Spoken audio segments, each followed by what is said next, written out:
Vortex viewers are invited to a special taping with Michael Voris and Canadian broadcaster Michael Koren at the Detroit studios of RealCatholicTV.com on Tuesday, June 14th at 7 p.m.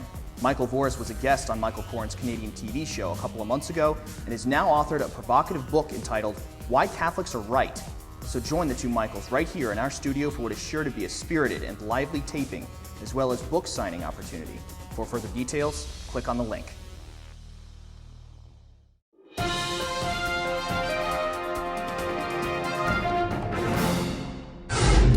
Hello and welcome to today's edition of Catholic News Roundup. I'm Matthew McAuliffe.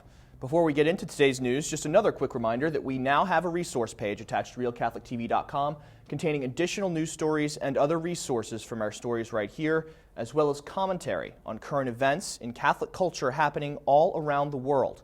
To check it out, go to realcatholictv.blogspot.com by clicking on the link right next to the video screen. Now for today's news. Western money pushes Philippine population control. Western nations are trying to bribe the last remaining Catholic country in the world to embrace the evils of birth control. Though the reproductive health bill in the Philippines has been held at bay so far, the West has continued to push an anti-life agenda in the country through proposed foreign aid since the bill was first introduced in 1998. Entities such as the United States Agency for International Development, as well as the European Union, continue to bait the Philippines with promises of money if what they call health reforms are implemented. This was the same strategy followed by Obama in getting Kenyans to pass their new pro-abortion constitution last August. Following his recent promises to push for the bill, even at risk of being excommunicated from the Catholic Church, Filipino President Benigno Aquino has, in fact, publicly placed himself firmly with Western elites who stand against church teaching. Pro-abortion Jesuits. Leaders in the Jesuit order are defending a pro-abort priest after he was exposed for leading a pro-abortion organization for over 20 years.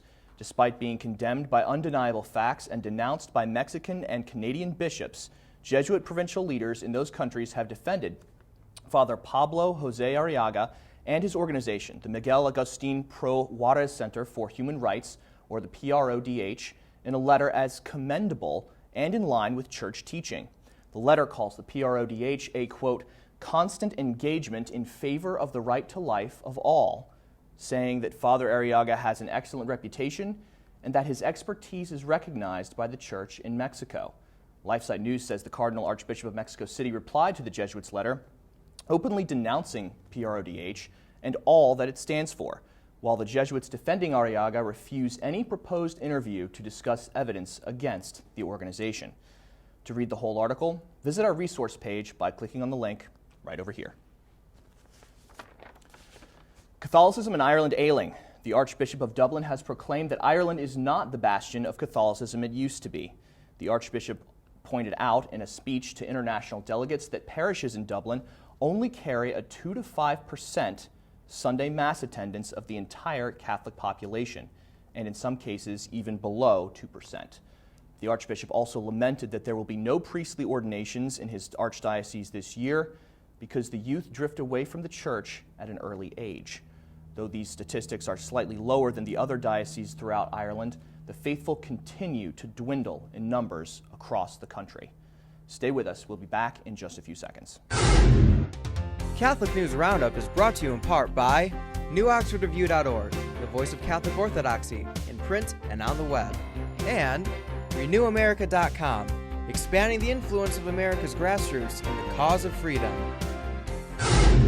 Father defends life in Billboard court case. A man in New Mexico has caused quite a stir by publicizing a father's perspective in an abortion billboard. The billboard shows a picture of the man, Greg Feltz, holding a shadow of a baby in his arms, and says, quote, "This would have been a picture of my 2-month-old baby if the mother hadn't decided to kill our child."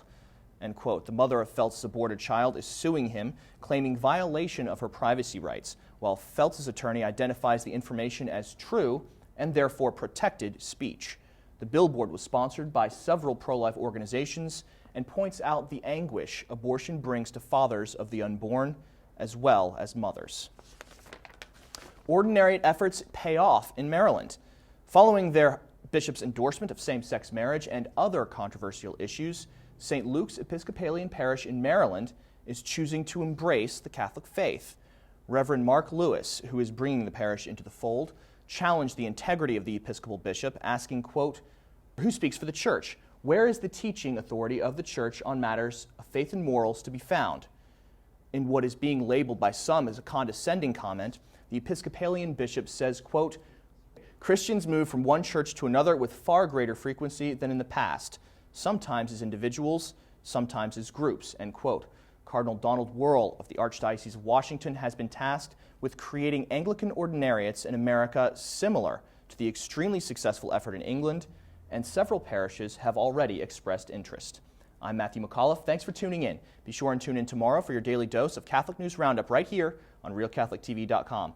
And be sure to check out The Vortex today, where Michael will talk about a recent study done on the clerical sex abuse scandals. Thanks for tuning in. Be sure and tell all your friends about us. And as always, God bless. Catholic News Roundup is brought to you in part by PewSitter.com, your online Catholic newspaper for the third millennium, CatholicMediaCoalition.org, in line with the Church, online with the world. And TheAmericanCatholic.com, politics and culture from a Catholic perspective.